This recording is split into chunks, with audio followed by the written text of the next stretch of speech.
Buenas tardes a todas y a todos.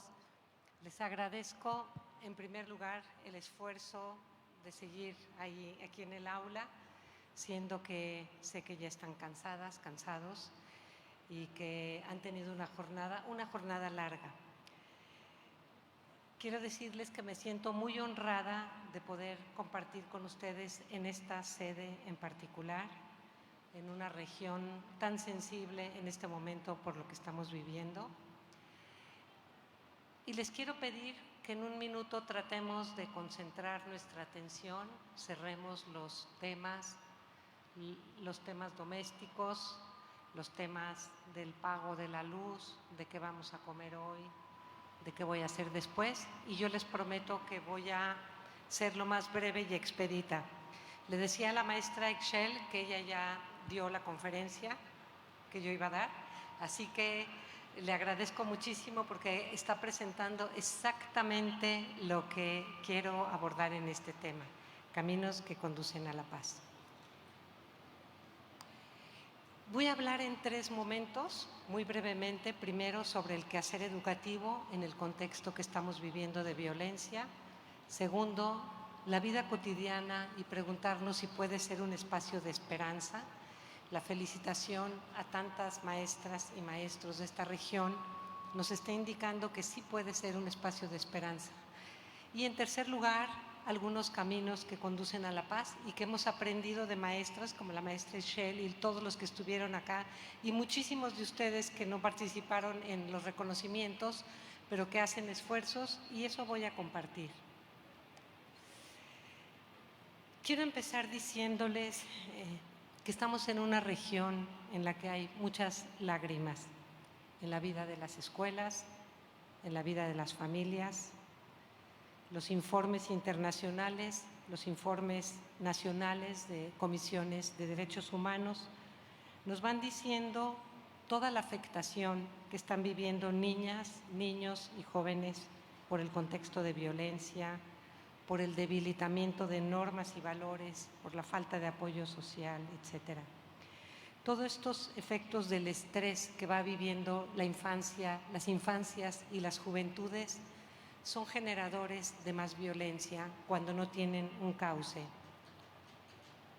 Hay un concepto del mártir Martín Baró, quien murió en El Salvador, que me parece muy importante que manejemos en educación y que todas y todos ustedes, a pesar de que el audio y la condición de esta aula no sea la más adecuada, yo quisiera que traten de recordar este concepto que acuñó Martín Baró y se llama trauma psicosocial. Se refiere al tipo de heridas causadas por la exposición permanente, prolongada a la violencia. Y se refiere también al daño que se produce en el cuerpo social al que pertenecen las personas, el daño en las relaciones interpersonales y en las comunidades. Este concepto permite entender por qué razón en las escuelas todas y todos estamos viviendo una mayor dificultad en nuestra tarea, unos mayores desafíos, unos comportamientos sumamente más complejos de nuestros estudiantes, para los cuales nadie nos había preparado. Y ese es un tema muy fuerte. Nadie nos ha preparado para las realidades complejas que estamos viviendo. Si nosotros sabemos que nuestros estudiantes y sus familias, igual que nosotros como seres humanos, estamos siendo afectados y tenemos una especie de trauma psicosocial, un debilitamiento de la confianza, del tejido social, ese es un punto de partida indispensable para repensar la posibilidad de fortalecer el tejido social en las escuelas. ¿Cuáles son algunas consecuencias del trauma psicosocial? Una pasividad en la actuación, ver a nuestros alumnos como zombies, pasivos, desinteresados, de cualquier cosa desinteresados, un debilitamiento de sus recursos psicológicos.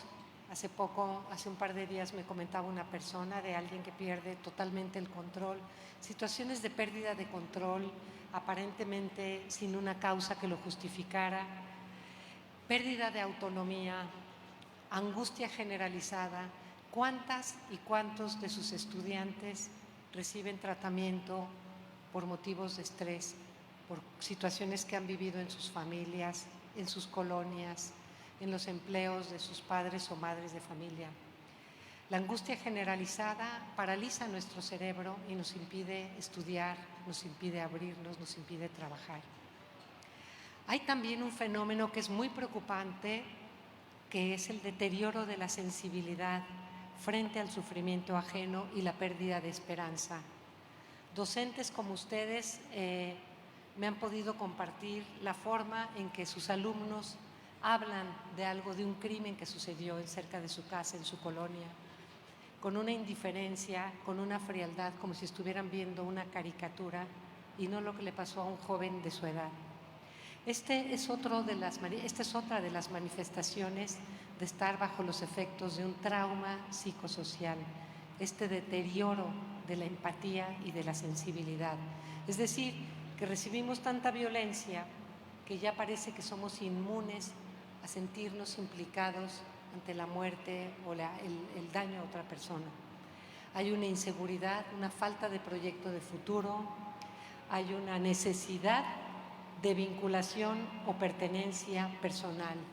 Y ojo, este último asunto, la necesidad de vinculación y de pertenencia a un grupo social, como bien lo planteó la maestra Eshel, es el punto de partida con el que nosotros podemos trabajar. Es decir, dentro del conjunto de pérdidas también está la necesidad de reforzarnos socialmente. Sin embargo, Martín Baró, Martín del Salvador, dice que ante las situaciones de violencia no solo tenemos pérdidas, no solo perdemos recursos personales, sino también se movilizan cualidades personales y sociales para seguir adelante. Esta es una información muy importante que proviene de un contexto y de un país que ha estado en condiciones tan complejas como las que vive México. Y por eso dice Martín Baró que hay quien saca a relucir recursos de los que ni siquiera sabíamos, ni siquiera éramos conscientes, o bien se replantean su existencia de cara a un horizonte nuevo, más humanizador, más realista. ¿Cuántas personas han oído ustedes que después de la pérdida de un familiar o de una desaparición forzada, lejos de encerrarse en la amargura y en la tristeza, se tornan en personas que acompañan a otros, que se suman a movimientos sociales, que incluso entregan su vida por causa después de haber tenido todas las pérdidas? Y esto es también un efecto positivo de las cualidades que muchas personas en contextos como los que vivimos movilizan. Por eso es que podemos hablar de que la vida cotidiana escolar puede ser un espacio de construcción de esperanza. Y aquí les voy a hacer una pregunta que la he hecho muchas veces. El paso por la escuela deja huellas profundas en la vida de una persona. Cuando alguien te dice qué huella tienes de tu escuela primaria, si fuiste al preescolar, si fuiste a la secundaria, ¿qué huella imborrable tienes? Yo les aseguro que nadie de ustedes va a decir que la huella imborrable fue el programa de matemáticas de segundo grado o su libro de lecturas de tercer año o de cuarto de primaria. Siempre van a hablar de una persona, van a hablar de un vínculo, sea que hubo maltrato y que tengas alas rotas, o bien sea que hayas vivido una extraordinaria oportunidad que hizo crecer alas. Y allí siempre habrá una persona, un docente, alguien que participó en tu educación. Por eso la pregunta de si podemos recuperar la esperanza, algunos, y yo comparto esa opinión, piensan que sí, estamos llamados de manera especial a poder echar a andar procesos que permitan a nuestros estudiantes, y fíjense aquí la conexión con el concepto de trauma psicosocial, que podamos fortalecer los vínculos, que podamos crear espacios de solidaridad, espacios de empatía. y la pregunta de los 64,000, que ya la respondió esta celebración de reconocimiento a las prácticas y la conferencia anterior, la respuesta a la pregunta de si podemos crear esperanza es claro que podemos crear esperanza. Formar desde y para la paz desde la vida cotidiana escolar nos va a permitir apostar a transformar relaciones sociales, a reconstruir el tejido social. Fíjense lo que nos dijo la maestra, por eso le digo que si nos hubiéramos puesto de acuerdo yo hubiera dado todo y yo nomás decía así. Fíjense lo que nos dijo del grupo. Al principio no eran un grupo, eran unas personas hablando mal de las compañeras, de los compañeros, desligados, detached. El desligamiento de los otros es una de las señales de efecto precisamente de esta desconfianza que vivimos. Y justamente la reconstrucción del tejido social de su grupo se dio gracias a la oportunidad de hablar, de revisar prejuicios, de hacer una tarea juntas y juntos, de convocar a otros, de indagar, de buscar a los papás y mamás.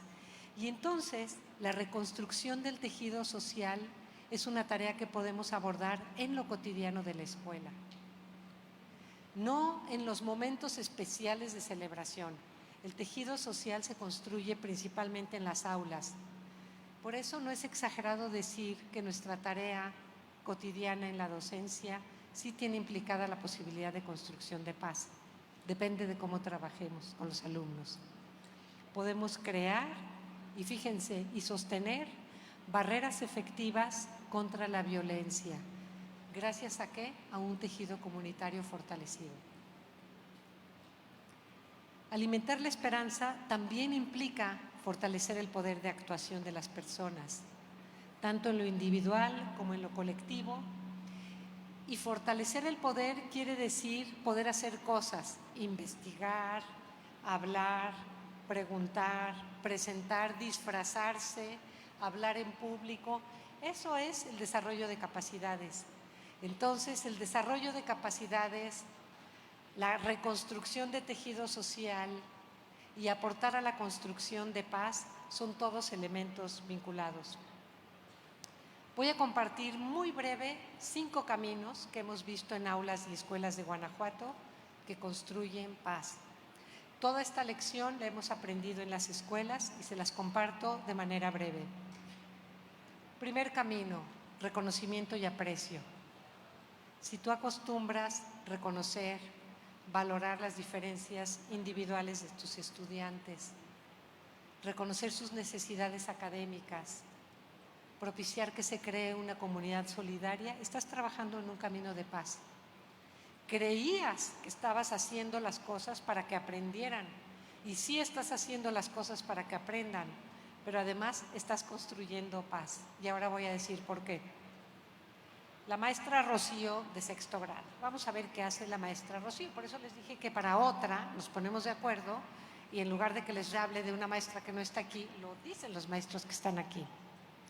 La maestra de Rocío hace lo mismo que Estel, trabajo en equipo, que siempre haya diversidad. A veces los forma, a veces al azar, igual que ella, para que nadie se queje y diga yo no trabajo con esta persona. Combina criterios para que vayan movilizando capacidades. ¿Qué es lo que hace ella? Monitorea el trabajo para que todas y todos queden incluidos. Y una cosa que hace ella, porque ella sufrió mucho de marginación en su infancia por un tema personal, ella lo que hace es que siempre integra a alguien que tenga alguna necesidad o algún rezago en algún aspecto. De manera que nunca queden equipos formados por todos los de alto desempeño, todos los de bajo desempeño. Siempre se asegura de que haya equipos mixtos, pero no los deja solos. Los monitorea y les pide que expliquen qué aportó cada quien al trabajo. Los va acompañando, se asegura de que haya quien sabe escribir, quien sabe liderar, quien sabe dibujar, quien sabe recortar. Y con esos recursos va haciendo que los miembros del equipo vayan reciclando cualidades. Y no voy a repetir la historia que ya contó, pero esta es la misma historia. Fíjense la voz de sus estudiantes. Vamos a escuchar lo que dijeron sus estudiantes. Me gusta mucho cuando la maestra nos pone a trabajar en equipos. y nos pone muy seguido. Hay actividades diferentes, cada quien va colaborando, recortar, colorear, dibujar, hacer resúmenes, hacer un cartel. Fíjense las voces de los niños o la niña para que todos puedan participar. Este niñito o esta niñita ya interiorizó el patrón de inclusión y de reconocimiento a la diversidad. En sus palabras lo refleja. A mí también me gustan. Antes casi no hablábamos, más que con nuestros amigos y había pues puros pleitos. Ahora puedes conocer y hablar más con los que no se juntan contigo. Ya tenemos más confianza en decir nuestras opiniones. Antes no. Otro reflejo del trabajo. Sí, todos pueden opinar sin que alguien les diga algo, se burlen. Eso nos ha ayudado a convivir más. Fíjense lo que dice este niñito. Aunque unos son más convivientes que otros, pero sí nos ha ayudado a llevarnos mejor. Lo que me parece genial es que ya esté conjugando el verbo convivir y diga, unos son más convivientes que otros. En lugar de decir son más abiertos, son más amigables, pero este niño o niña ya interiorizó la noción de convivir como un elemento esencial de la escuela. Ahora vamos a ver qué dice la voz de la investigación internacional, porque no solo podemos hacer investigación de abajo hacia arriba, sino leer qué pasa en el mundo. Las escuelas con ambientes positivos están asociadas con altos niveles de rendimiento académico y bajos niveles de violencia escolar. Esta es la razón por la cual el tema de convivencia empezó a asociarse con la evaluación de indicadores de desempeño académico. Escuelas con ambientes positivos siempre tenían resultados más altos que escuelas con mal ambiente, con mal clima, con una disciplina rígida, autoritaria, etc. Y este es un hallazgo de la investigación internacional repetida y repetida en los países. ¿Qué hizo el maestro Rodrigo en un Día del Niño en una escuela rural del estado? Voy a dar ejemplos tan sencillos y cotidianos porque quiero que quede claramente el mensaje de que en cada aula de cada una de las personas que estamos aquí existe un potencial para trabajar en la construcción de paz. Al mismo tiempo, no en la tarde, no en la noche, al mismo tiempo que nos ocupamos del aprendizaje.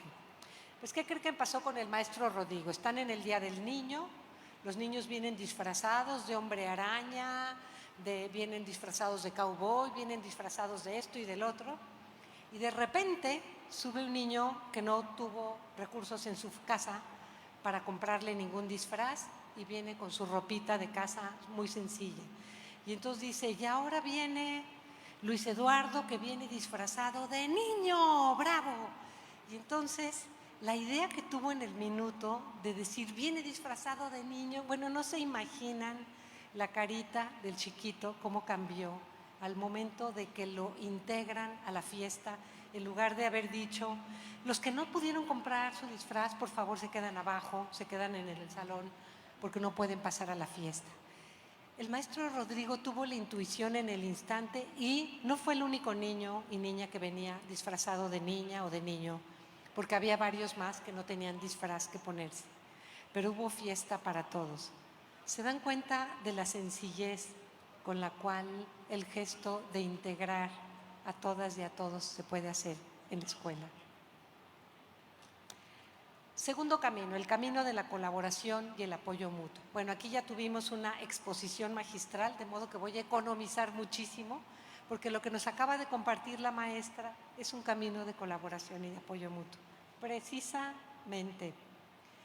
Y bueno, les voy a contar de una maestra que trabaja, maestra María, en una zona sumamente complicada y dice, pues yo, igual que ustedes, comencé a identificar las necesidades de mis alumnos.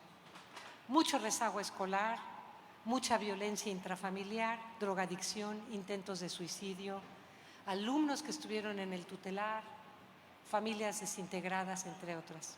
Y ahí les va lo que hizo la maestra María. Así empecé a desarrollar un arte docente que nadie me había enseñado. ¿Quieren saber cuál fue su arte docente? rediseñar sobre la marcha estrategias que me permitieran dar respuesta a necesidades emergentes, no solo académicas, sino de convivencia con los alumnos. Es decir, esta maestra se desmarca de su planeación rígida y de la idea de que todo tiene que pasar como viene la agenda, y lo que hace es ocuparse de ver a sus estudiantes. Si yo me ocupara de verlos a ustedes, tendría que cerrar la sesión, así que no voy a poder hacerlo de la maestra María, porque me dirían que para qué me trajeron hasta acá, pero los veo con muchísimo calor y con mucho cansancio y haciendo su mejor esfuerzo. Pero ella lo que hizo fue, sobre la marcha, ir ajustando los temas, los contenidos. ¿Por qué razón? Porque los alumnos tenían demasiado rezago y no podía tomar el programa como lo había previsto. ¿Qué dice la voz de la investigación internacional? Vamos a ver. Las escuelas que promueven la competencia académica entre sus estudiantes tienden a tener altos niveles de violencia escolar. En contraste, las que propician la colaboración entre pares presentan niveles mucho más bajos de violencia. Ojo, aún en entornos de alta violencia social. Esto es muy importante. Aún en entornos de violencia social, la colaboración es un elemento que va a ayudar, como ayudó en el aula de la maestra y de cada una de las personas que estuvieron aquí, con un reconocimiento a su trabajo docente, y que ojalá se publique en alguna página el contenido de lo que han hecho para integrar y enriquecer. Tercer camino, participación y compromiso grupal. Este es un tercer camino importante. Vamos ahora a visitar el aula de otra maestra, de la maestra Pilar, y vamos a ver qué hace. Pues a ella se le ocurrió hacer algo como lo de la maestra. Quiso hacer un debate, un ejercicio de discusión, y les preguntó qué problemas hay en su colonia. No, pues muchos: pandillerismo, violencia, falta de agua, falta de vigilancia.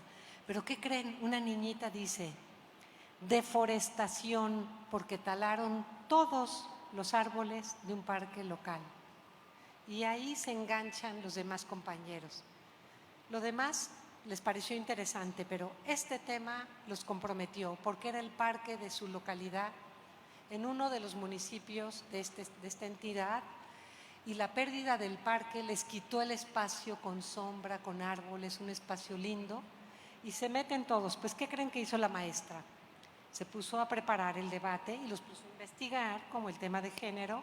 Oigan, y conste, estos ejemplos no son del 22 para acá, no son de nueva escuela mexicana, son de vieja escuela mexicana, donde nadie le había dicho a la maestra Pilar, como ahora sí tenemos la indicación de trabajar de esta manera.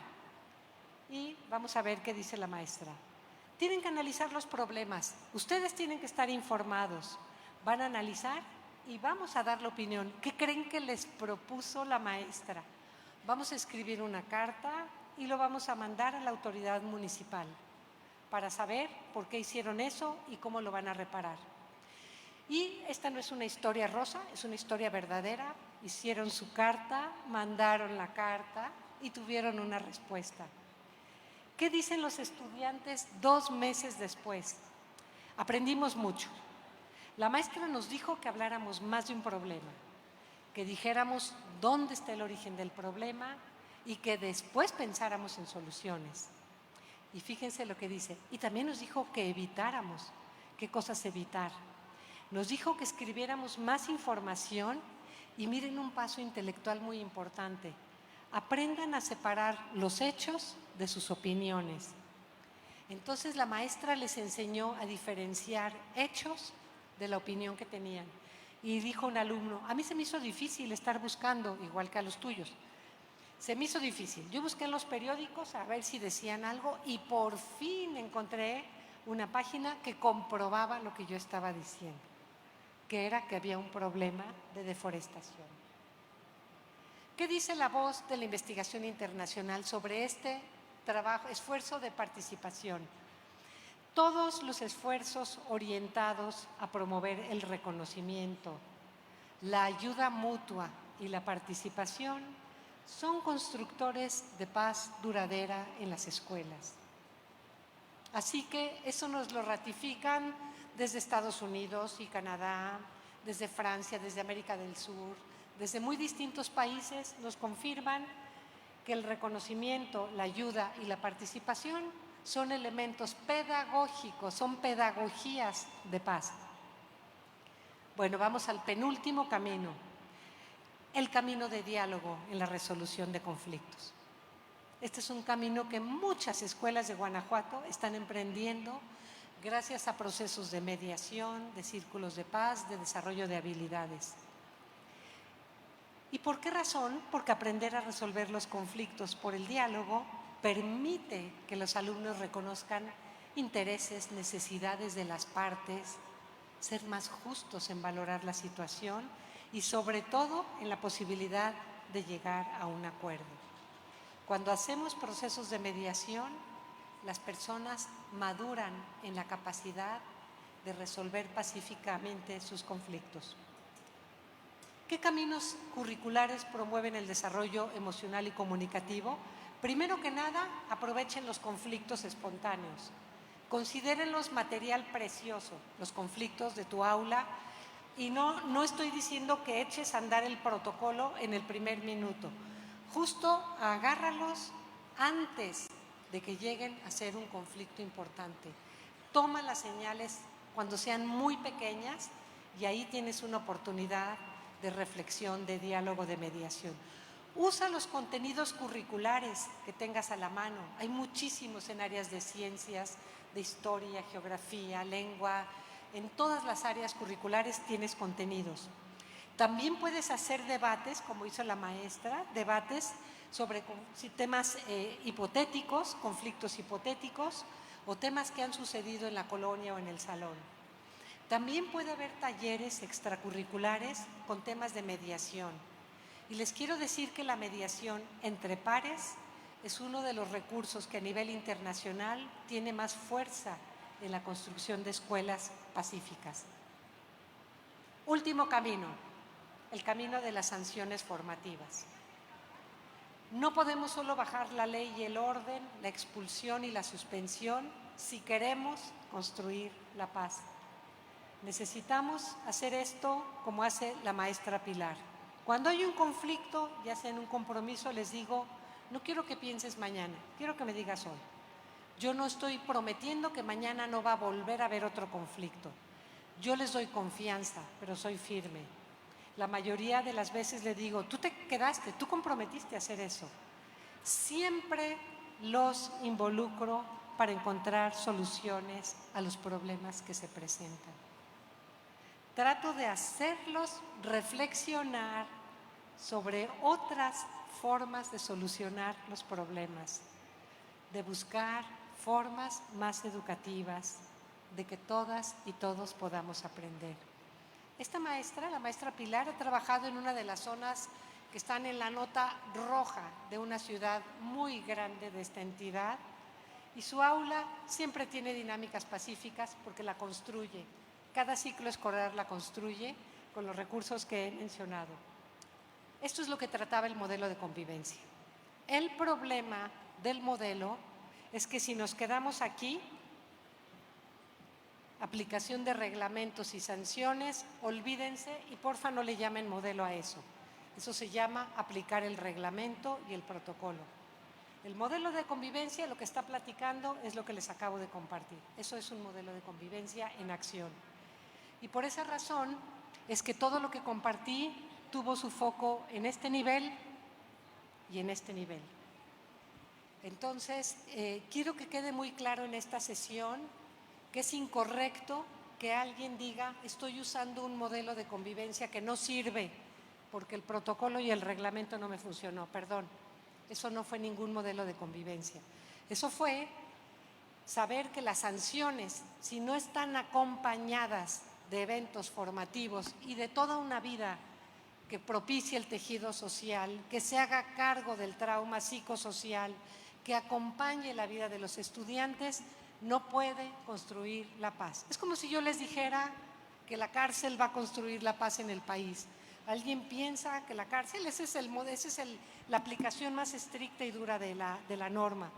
Se tiene que hacer, por supuesto que tiene su sentido, los protocolos anti-bullying, anti-acoso, ante otros tipos de violencias, claro que tienen su sentido, pero ojo, son una parte del modelo. Todo lo demás es lo que tenemos por delante. Y quiero decirles finalmente que fuera de Guanajuato, en escuelas chilenas, en escuelas en Perú, en escuelas en Colombia, en escuelas en otros lugares, han usado esta herramienta que Guanajuato le está entregando al país y lo están haciendo con éxito. Están encontrando recursos para hablar. Le comentaba al maestro Ulises, hay instituciones chilenas que tienen 5 generaciones de diplomados cada año y en las 5 no saltan por ningún motivo el tema de Guanajuato, que es cómo construir justamente la paz duradera a través de recursos basados en el respeto. Quiero agradecerles su participación y su atención y decirles que es un compromiso de todas y todos investigar lo que sucede en las aulas, es una obligación moral y es un motivo de esperanza. Lo que hicieron en esta sesión con el reconocimiento de maestras y maestros, eso es lo que la autoridad educativa tenemos que hacer, tiene que hacer. Reconocer, estudiar y aprender de lo que estamos haciendo bien en las aulas. Así que hay mucha paz que no sale en los periódicos, que no sale en ninguna nota, porque no vende, porque no tiene morbo, pero todas esas notas son espacios de paz en Guanajuato. Muchísimas gracias.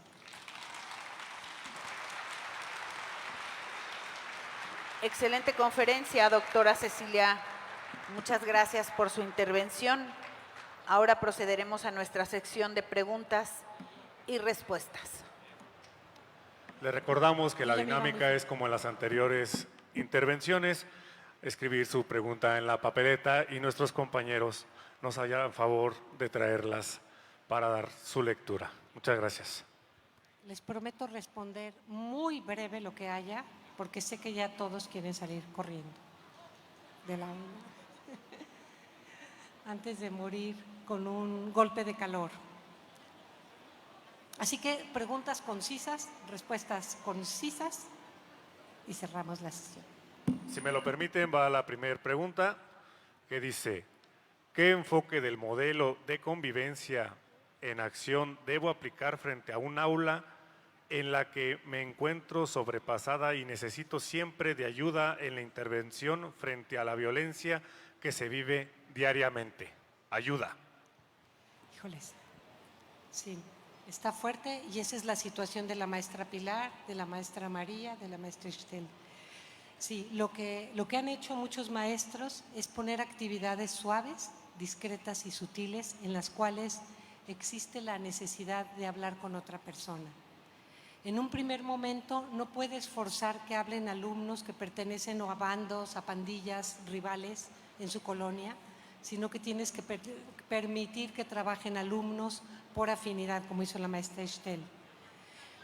Cuando empiezan a hablar los alumnos y cuando empiezas a dar un mínimo espacio de conversación, de colaboración para identificar necesidades académicas, estás enviando un mensaje de interés y de valoración.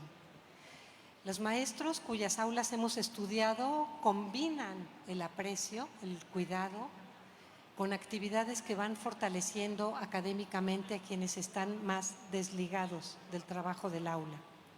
Esa combinación de espacios va permitiendo que haya menos polarización de los grupos de estudiantes. Otra de los recursos que hace la maestra Pilar es conversar sobre las situaciones que afectan al grupo y dar momentos para reflexionar. ¿Qué te ayuda a aprender mejor? ¿Qué necesitarías del salón para que estuviera? Eso lo han hecho y claro que no podía leer tantos testimonios. Y los alumnos, dice una alumna, yo quiero que me dejen de decir jirafa, yo quiero que me dejen de decir con este apodo. Y entonces van apareciendo los elementos que te van permitiendo trabajar. Toma un hilo de la madeja, lee las partes de inclusión, equidad, participación del modelo y vas a sorprenderte de ver que en un ciclo escolar puedes hacer cambios muy importantes. Espero que esto te sirva. Muchas gracias. Pues por cuestiones de tiempo, las demás preguntas serán contestadas en el micrositio de la Secretaría de Educación, así como los materiales que aquí se expusieron en este evento. Muchas gracias. A continuación le pedimos al secretario de Educación, Jorge Enrique Hernández Mesa, y a nuestro delegado regional, Rito Vargas Varela, nos hagan el honor de hacer un reconocimiento a nuestra conferencista, la doctora Cecilia Fierro.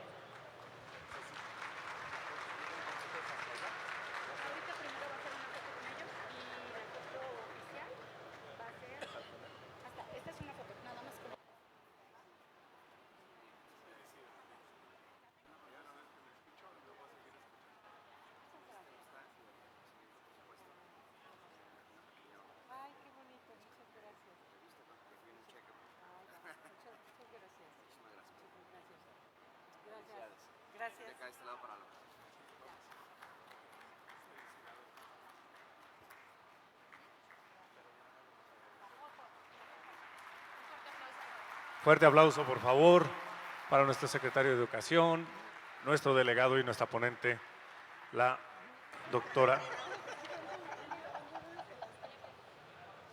Cecilia Fierro.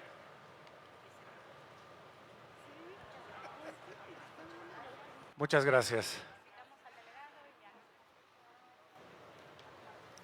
A continuación invitamos al delegado y a nuestra conferencista, tomen su espacio en la parte de abajo, y a nuestro secretario